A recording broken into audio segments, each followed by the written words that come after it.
First story. I haven't posted my story yet, but I plan to. I don't have the emotional energy at this moment. D-Day time frame was December 2023. Long story short, my partner, 39M, admitted to a 2-year EANPA. At first it was just friends. Then he admitted they may have crossed boundaries, but swore they had no sex. Then he admitted it was a PA in addition to an EA.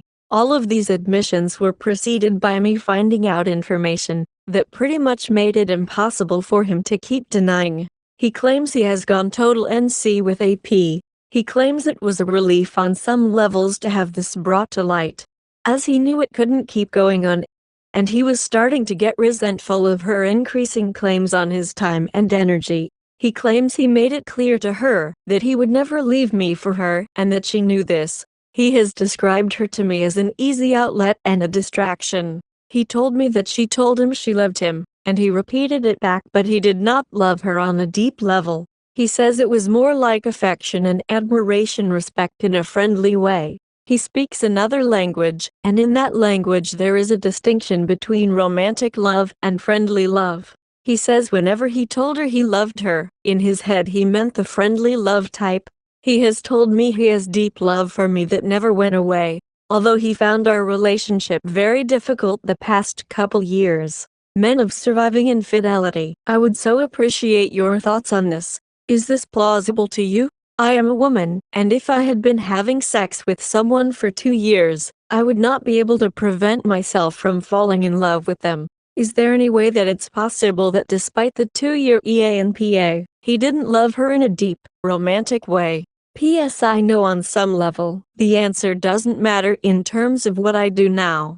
But for my healing, it's been important for me to gain as much understanding as I possibly can. Also, I know not all men and not all women are the same, and I really don't mean to imply they are or to offend anyone. I've had lots of perspectives from my women friends, but none from men so far, and I know that some men can approach sex pretty differently from some women.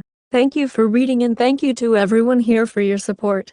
This community has kept me going in moments when the pain has been so severe. I don't know what I would have done without you all. Edit to add, I moved out and I'm in therapy. My SDI panel was clear. We are not an R. We do remain in contact, and he says he wants to do what it takes for us to get to R. I do not think I can accept this. To offer the gift of our health diagnosis and backstory of EANPA. Backstory. My 39F ex-fiancé 39M had a 2-year EANPA with a woman 10 years younger than us that he met in grad school. I had some concerns about their interactions early on as they didn't pass the go check for me, but he swore up and down they were just friends. I felt uncomfortable with what I feared and intuited was going on at that time. I never would have thought he would be capable of physically cheating on me, but I did sense their friendship was crossing some boundaries. For instance, she texted him at 11 p.m. on my birthday. He would confide feelings to her that he never shared with me. She would subtly undermine us by calling into question how we spent our time together. One Friday night we had plans to get groceries after work, and she said that was a pretty sad way to spend a Friday night and he should come out to a pub night with her instead. He was texting her frequently, which is how she even knew what we were doing in the first place, which was also very concerning to me. Which he did, and I got groceries alone. When I raised my concerns to him, he was always dismissive. Sadly, I brought my concerns to couples counseling as well, and shared in counseling that I would feel more comfortable with more transparency and clear boundaries, and our counselor normalized his desire for privacy. She ended up labeling me with an anxious attachment style. I was securely attached emo. My concerns went nowhere, and I eventually gave up pursuing them as he painted me, with the counselor's help, as insecure and mistrustful for no reason. Long story short, he was lying for 2 years, and in December, right at Christmas, I found almost 2,000 deleted text messages sent in the last 30 days between them. I went on to learn that not only had they been having sex, but they'd been having sex without protection. She was fully aware he was engaged to me. I remember the moment I saw the hundreds and hundreds of texts. I was standing randomly in a hallway in our house in front of a mirror, and I looked up at myself and my face was white and my mouth was hanging open. I didn't recognize my face for a second. It was complete and utter shock. I moved out in January. I got an STI test, all clear. I talked to 2 lawyers. I got a therapist. We are now in the process of dividing our assets, really, only our house. We don't have kids. This journey has been horrific. These have been the worst past 2 years of my life. I was fully and completely devoted to this man. I supported him through depression. We did not have a dead bedroom. I made plans and investments for our future, and I loved and respected his family. I worked FT and I tried hard to make a beautiful home and comfortable life for us both. I was always available for emotional support and generally receptive to sex. Not that cheating would be justified if I wasn't. I don't want to victim blame anyone for whom that wasn't the case. Cheating is never a solution to problems, or justified by problems. I went through a long period of being in the freeze trauma response. During this time it was really hard to be present or to enjoy life. This freeze trauma response started before D-Day, because my intuition knew something was wrong. My body instinctively knew, resulting in me going into freeze mode for protection. Even as my sense of reality was distorted via constant gaslighting. While he was in the affair, he devalued me. And where he used to love my little quirks, they became the subject of criticism and even cruel jokes. He stopped wanting to do anything with me. There was always something wrong or barring about the things I was interested in, which was not the case when we met. He didn't enjoy my friends and didn't hide this. When I expressed pain at how he was treating me, he blamed it on his depression, and had lots of examples at the ready of how I wasn't perfect, either. I ended up intuitively gray rocking him toward the end, without even knowing what gray rocking was. Anyway, after moving out and being diagnosed with PTSD in March, I finally started to feel like I was coming back to life, and that I had energy for things again, and that there was hope in the future. Fast forward to now. For the past year, I've had abnormal blood work and urinalysis. My doctor has been following me fairly closely and connected with me a specialist. This past week, my doctor sent me for a new round of testing, and there might be a diagnosis coming next week, as we are getting closer to figuring things out. The diagnosis may be life-changing and irreversible. For privacy I won't say much more, but if it is what we think it is, there's no cure and something I'll have to manage for the rest of what will be a shortened lifespan. I am so scared. I have been so scared at every appointment that I've had to go to, alone. The specialist clinic feels like a concrete hangar. They are moving locations and is a nightmare to be in. Especially looking around and seeing all the other patients supported by loved ones that I don't have with me. I am so mad and heartbroken at having to sit at these appointments, terrified out of my mind, all by myself. I am so devastated at the thought of the rest of my life not at all looking like what I thought it would, and having to manage illness, maybe, probably alone. I have a hard time imagining being able to find a new partner down the road who would be willing to take this on. I am so bitter that I should have had a husband by my side supporting me in this, and I have no one. My bio family has their own issues and hasn't been engaged in my life for a long time. I am shattered at the unfairness of this. I know life isn't fair, and there's others who have it much worse. Yet these past 2 years have been hell, and this feels like one giant FU from the universe. Losing my fiancé wasn't enough. Losing my home wasn't enough. Being an underperforming employee due to my home life, embarrassing, and not reflective of my work ethic at all wasn't enough. Getting diagnosed with PTSD wasn't enough. I have to be physically sick, now, too, on top of everything. Meanwhile, he's doing fine. He's healthy and most likely still with AP and/or other women. I don't know for sure and I don't really care. The worst has happened anyway. He still has his family, who have always supported him. He goes through his days doing pretty okay, I'm quite sure. Thanks to his defense mechanisms of avoidance, denial, and compartmentalization, I doubt he's even feeling much pain, if any. He's on to the next things, whatever those are. I don't know how I'm going to get through this. I don't know what I've done to deserve this. I am feeling all of the pain. I am so sad, so devastated, and so extremely scared. It's hard to breathe. I am in shock and disbelief, and in such grief at where my life is. It's hard not to personalize it, and for whatever reason, this makes me feel like a garbage person with a garbage life. I am incredulous at how bad these circumstances are, and how alone I feel. Second story.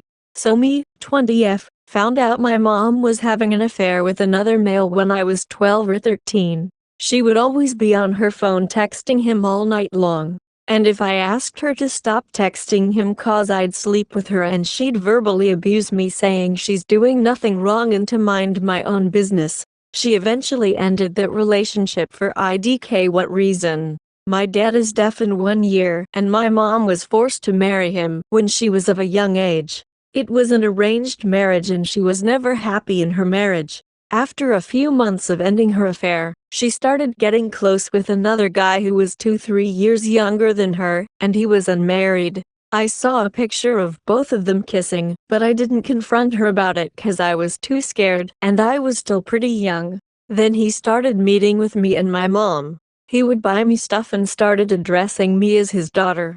I loved that he would always buy me whatever I wanted and would take me out on dinners and stuff. Then one night on my mom's birthday he called my mom and he was in a club. He said he's dedicated a song to her and started playing it in the club and said "I love you" to my mom, which I heard and my mom just brushed it off, even though she knew I heard him say it. Fast forward to today and they're still really close. They went into business together. And yet no one in my family knows about him.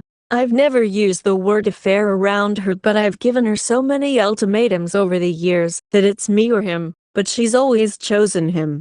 I've just given up at this point cause after getting close, I don't think she will ever choose me. I had a conversation with him the other day, and he told me that they decided not to get close further cause that would affect me and my family, so they decided to remain only friends. But I just cannot believe that they're just friends. It's impossible. I know that they still love each other. I love my mom so much I just can't resent her.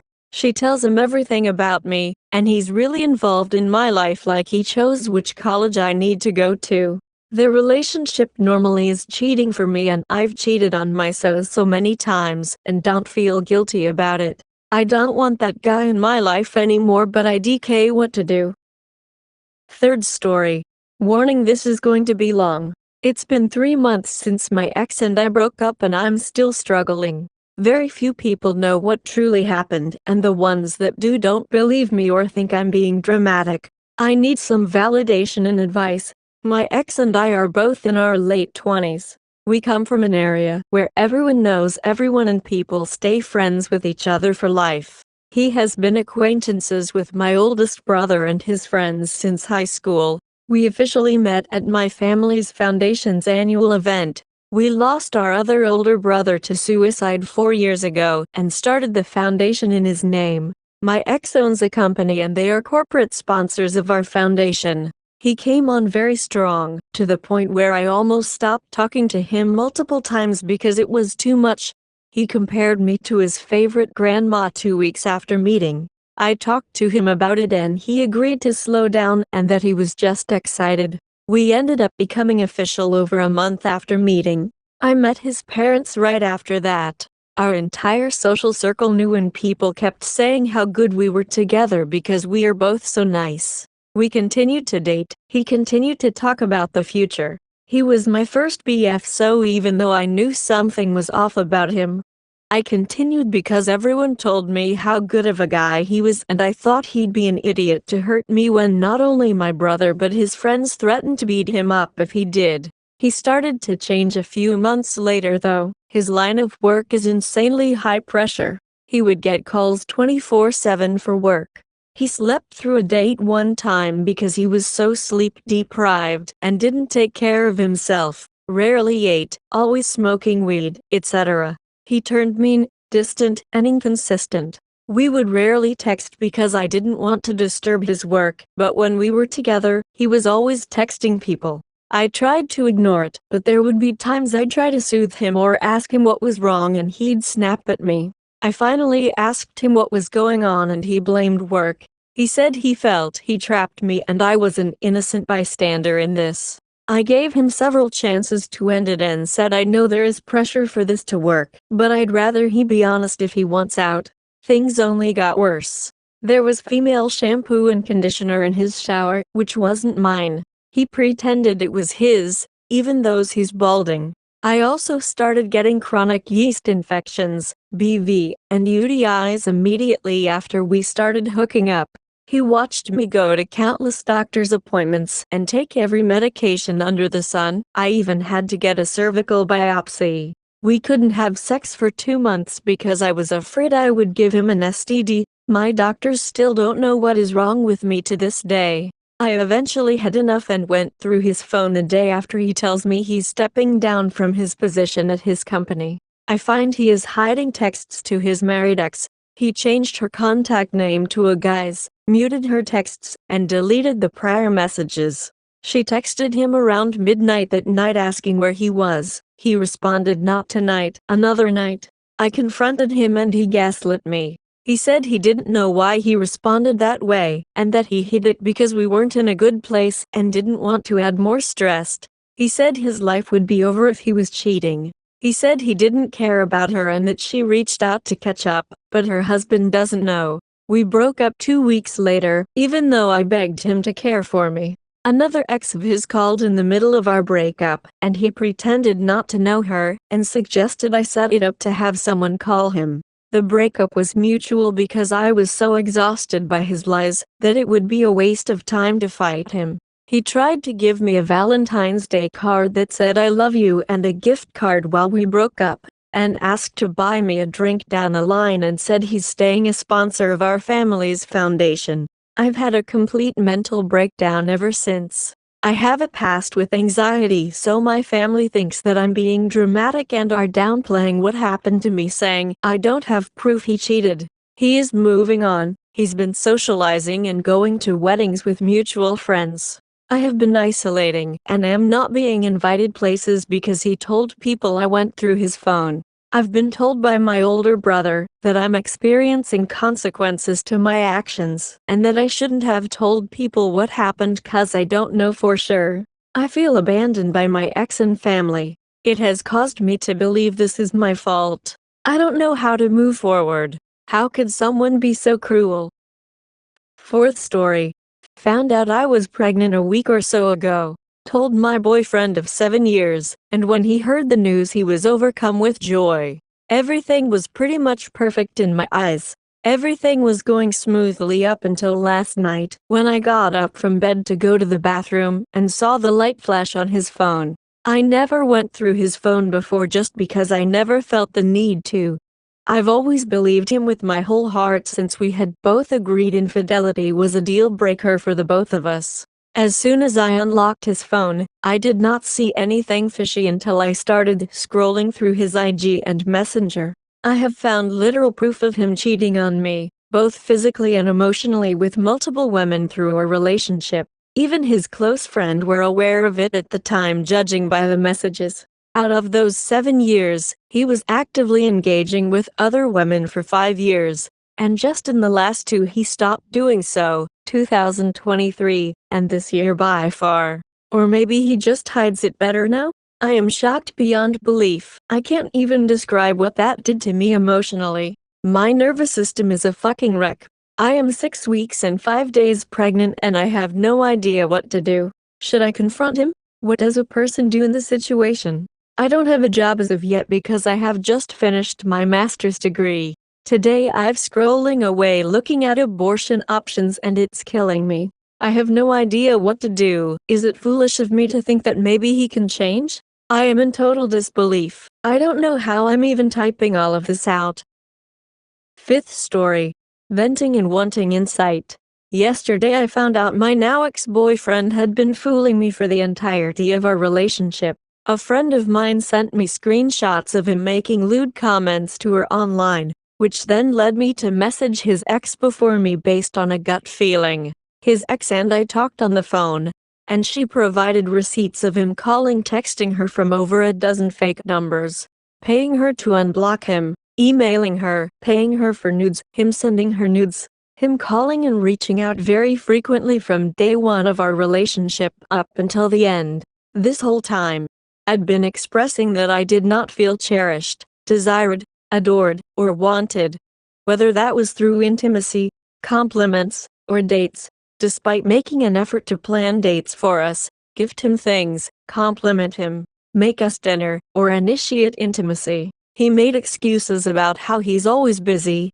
Work, BJJ at 5 a.m., other pursuits. All very recent changes to his schedule where he's gone 12 to 14 hours a day, which logically chalked up the lower libido, or as much time for our relationship as we once had prior to gleaning that info. He made comments about money being tight, yet had all of the money to send to his ex. It sucks. The real kicker here is he didn't compliment me for months, yet he had zero issue expressing desire and complimenting other women. He said he didn't have finances for dates, yet he sent his ex plenty of money. I'm quite literally a way to save him rent $ and fuel his fragile ego. I feel stupid. My heart is shattered. We were best friends before dating and it breaks my heart to see what this has turned into. I feel so lost, alone. Why do people do this to others? Is it something I did wrong by making myself too available? What has helped anyone similarly situated move forward and pick better partners after the healing process? Sixth story. What I must say up front is that this is an extremely disturbed, personality disorders and substance abuse, and sick person, and I don't understand why I was staying in this toxic and abusive relationship, even without finding out about the cheating. But I am so glad I did, because it was what finally made me put an end to it. We have been together for 1 year. He started getting super jealous, suspicious, and controlling of every little thing some months in. And this was never me in past relationships, but I realized I was also getting always more and more suspicious, but made excuses for him, because I only thought he was insecure, and that I just had to constantly give him more love and reassurance and that everything would be alright. Well, stupid me, because of course it was not like that. He was emotionally exhausting me for months, and the last weeks have been more and more difficult with him and his constant tantrums, accusations, etc. Well, 2 nights ago he left his laptop at mine's. I found out all his Instagram DMs and saved pictures and iMessages. He flirts with every woman he encounters, he travels a lot for work, entertains hookups with old and new flames, has a catalog of nude pics, and has constant obsessive and super toxic. He is way more abusive with her than he was with me. Exchanges with an ex-GF whom I think is as disturbed as he is.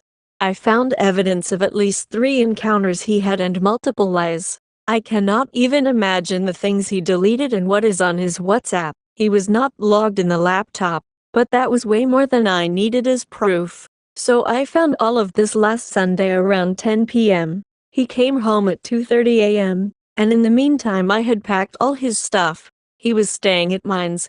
Thank goodness we don't live together.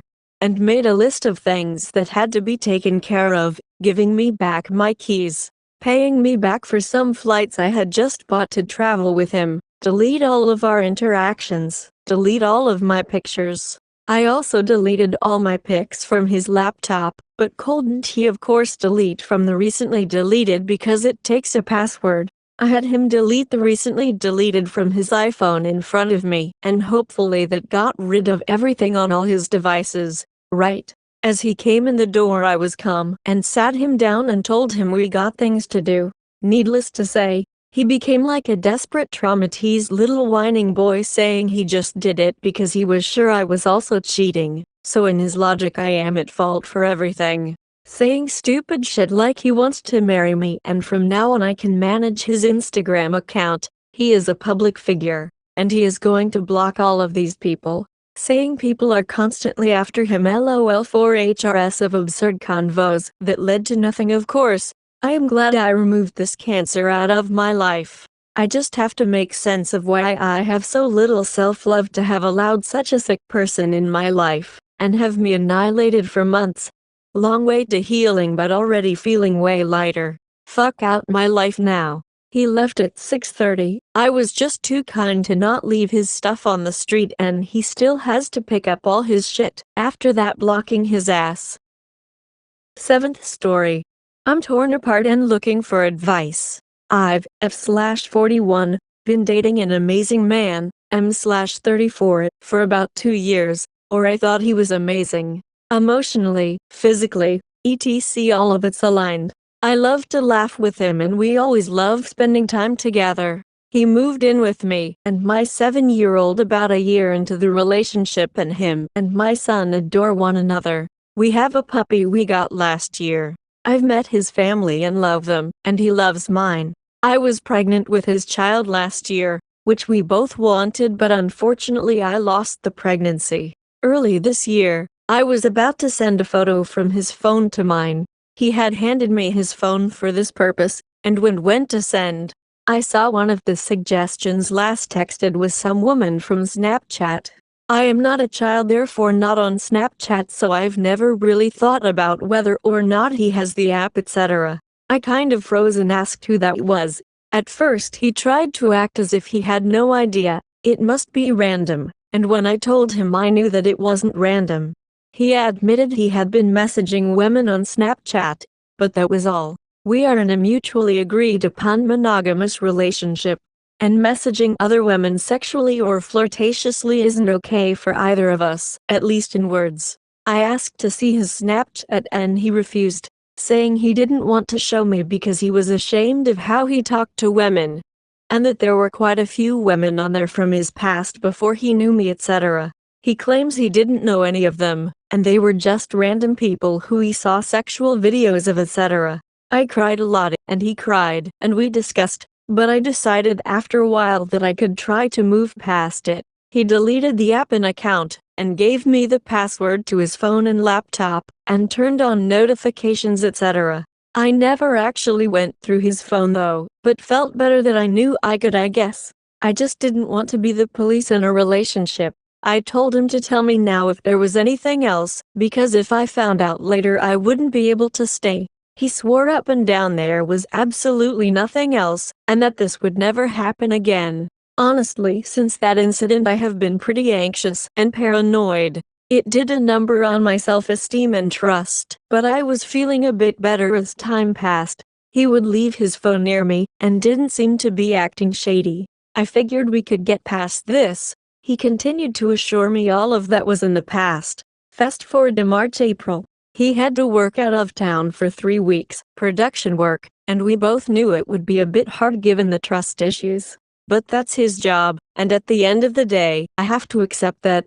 He assured me he'd be very communicative and open. He even flew me to see him for a few days, since I can work from anywhere if needed, and my kid was out of town with his dad, so I was able to go. In April, I had to fly out of the country for work for 1 week. So for those 2 months, there was a good chunk of time physically apart, but we talked a lot and fast-timed. I felt that he was really working to make things better. Then in April I saw a random notification on his phone, and through a little Googling, realized it was for a 1-1 video sex chat, sorta like Omegle. I confronted him as I was shaking when I saw this. He admitted he masturbated using this 1-1 video chat site. This alone wasn't even as bothersome as the chats to me, but it felt personal and interactive. I told him if he wanted to continue the relationship we'd have to try couples counseling and individual counseling for him. He agreed, so we started, and I still seemed hopeful, although still a bit shocked that he hid this. Then a couple weeks into therapy, I discovered the following, not through him telling me, but by finding out via his phone. 1. He would sometimes go to massage parlors for happy endings and would Venmo the women directly. Sometimes the women would be fully nude, allowed touch. He lied to me about this for a week, even though I had direct proof, and made me feel crazy. He even deleted his entire Venmo account and said it was an accident so I wouldn't see it. 2. He had texted escorts from Backpage about sexual massages and deleted the texts. It didn't appear he acted on it, and he swears he didn't, but who really knows. 3. While out of town for work, he had downloaded Tinder and paid for Super Roses, Boost Profile, etc. He claims he only used it for sexual chat and never did nor would meet up with anyone, but he had already deleted the account, so I'll never actually know. He had downloaded it a year back too, and I saw a sexual text from a year ago where he asked a girl where they could hook up. He says he didn't act on it and she didn't seem to have met with him from the text, but again, who TF knows? Again, none of this was discovered from him coming forward. All of it was hidden, lies, etc. I tried for a couple more weeks to gather my thoughts and see if I thought I could ever forgive him, as he agreed he was a sex addict and was starting to see a therapist. But I just started feeling gross, and I just realized even if he did stop all of this and truly loved me, my trust was shattered. Today I asked him to move out and ended it, but he's been begging and crying for me to take him back. He said he was about to propose, to which I asked before or after the Tinder download. My son is sad, upset. I'm hurting like crazy for the life I thought we were going to share. He's been rotating between being very remorseful, but sometimes going unhinged and saying hurtful things to me since I am not willing to give love a chance and forgive. I told him I gave him the chance the first time I found this stuff, but he abused it. Should I consider taking him back since he wants to work on it so badly and is taking responsibility, and might not have met up with any of these people? Or am I better off just letting it go? Is it salvageable? Please be kind. I am hurting and would love outsider opinions. Thank you.